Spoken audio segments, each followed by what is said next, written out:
What's up, guys? Welcome back to another video. Bro Monster here. We're going to continue our walk north from where the last video ended, and I'm going to show you guys one of my favorite little spots. I don't even think it has a name on the map, and that's how you know it's good.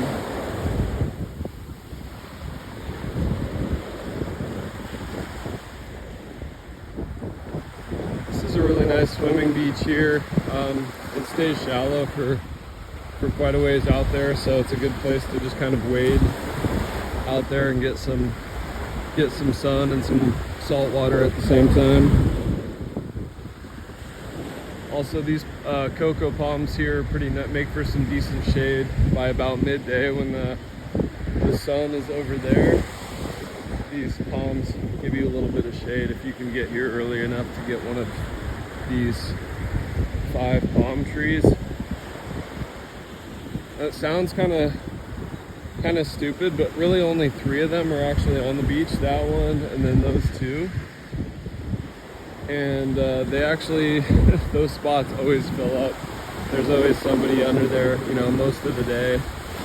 So if you want one of those spots, definitely get here around this time, 10:30, 11 in the morning. Look at that sun, that water.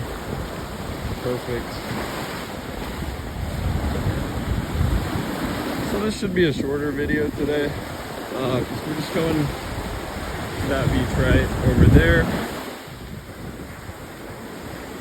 Gonna walk past a couple of beach clubs and resorts.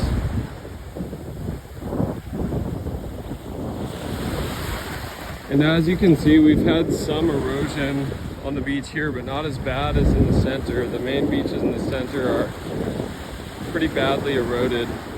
And so we're getting more people coming to these beaches out of necessity. And then also you can see some of the seaweed here. This is called sargasso.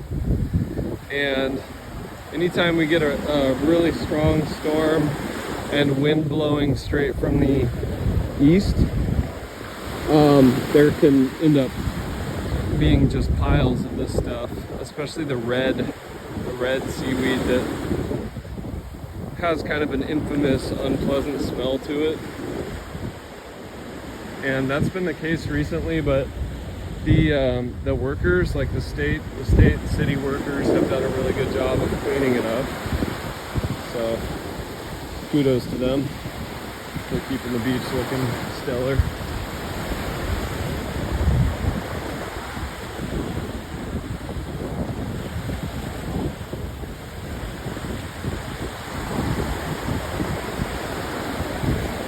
So once again, we're walking north, and in the distance behind us there, that point sticking out is now looking south at Punta Esmeralda. So we've seen Punta Esmeralda from the south, from Playa 72, and then Playa 88, Playa 72, and Playa 88. And now we're north of Punta Esmeralda, looking south at it there.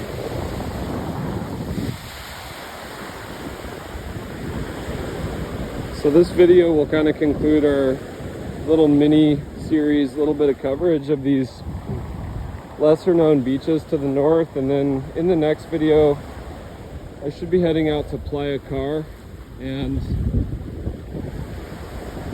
from what I've heard, that's unanimously the most beautiful beach in Playa del Carmen. So we'll see. Hopefully it doesn't disappoint, because sometimes I just kind of wonder how you can beat this. You know, this is pretty good here.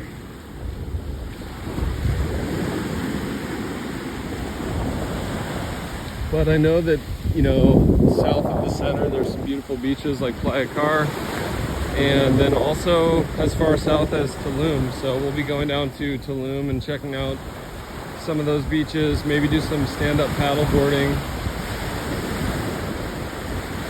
and take in some of the wildlife and fauna.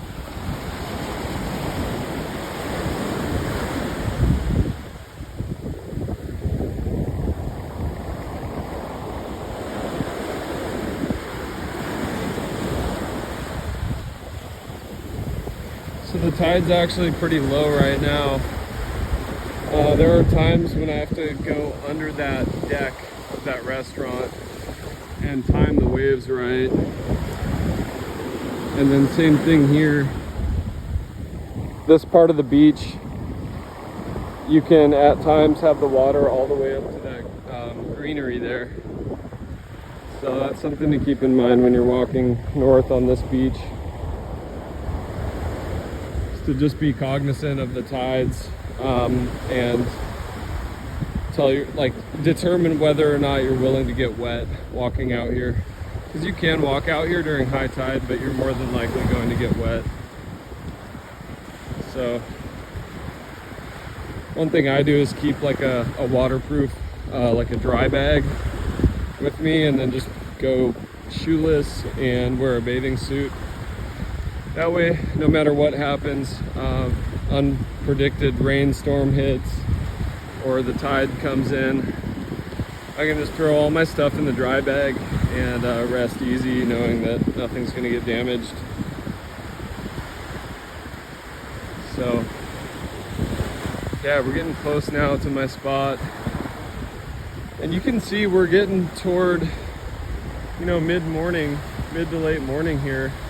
10:30 or so on a Monday, and pretty much have this beautiful spot to myself. There's crystal clear water.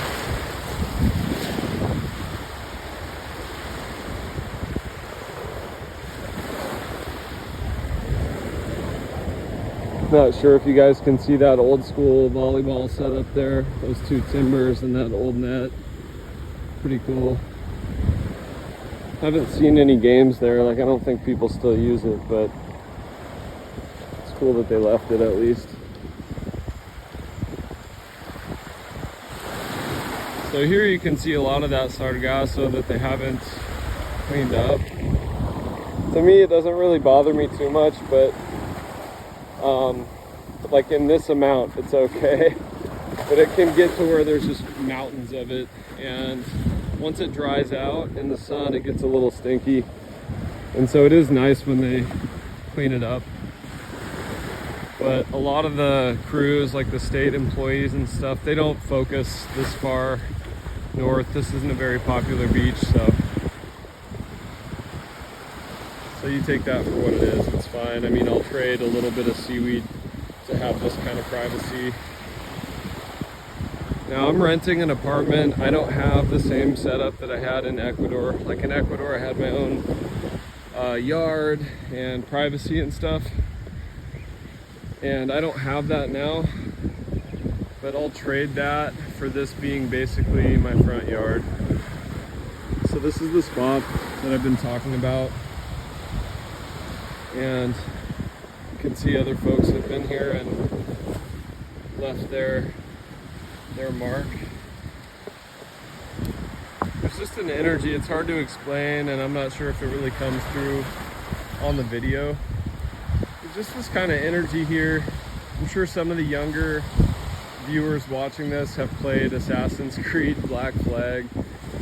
Just the kind of desert island pirate vibes. Maybe I've been watching too many movies, Pirates of the Caribbean, but this gives me that vibe. Like, I could see Jack Sparrow walking through here, stumbling through here and being like, why is the rum gone? But I have an imagination still. I'm just a big kid, so. And then back here, there's this cool little area with a lot of shade. And this is my favorite part right here, this little treehouse. And there's really never anyone here. So let's get up in this thing. It's just beautiful, especially when you have the sun right between the two trunks of this tree. So I'm just gonna climb up here and satisfy my inner child a little bit. I've always loved tree houses. When I was a kid, my dad and brother and I built a treehouse. And if we're being honest, my dad did pretty much all the work. Me and my brother hammered some nails, but we were just little kids, and that treehouse was kind of our pride and joy growing up. And if you're watching this, Dad, thank you. It's an awesome treehouse. All right, let's see how stable this is. Seems to be pretty well built. Definitely not set in cement or anything like that, but seems to be reinforced pretty well with these ropes. So anyway, I think this is a good place to wrap up this video. I just really wanted to show you guys this spot. It's been a really special place for me to come and just meditate and unwind and just be, you know, be in the moment, in the present. And there's a really nice breeze here, so it's also a really good place to escape the heat in town. Get a lot more wind off the sea. And I'm not sure if you guys can see it, but way off in the distance there, about 10 miles out, you can see a building. That's Cozumel.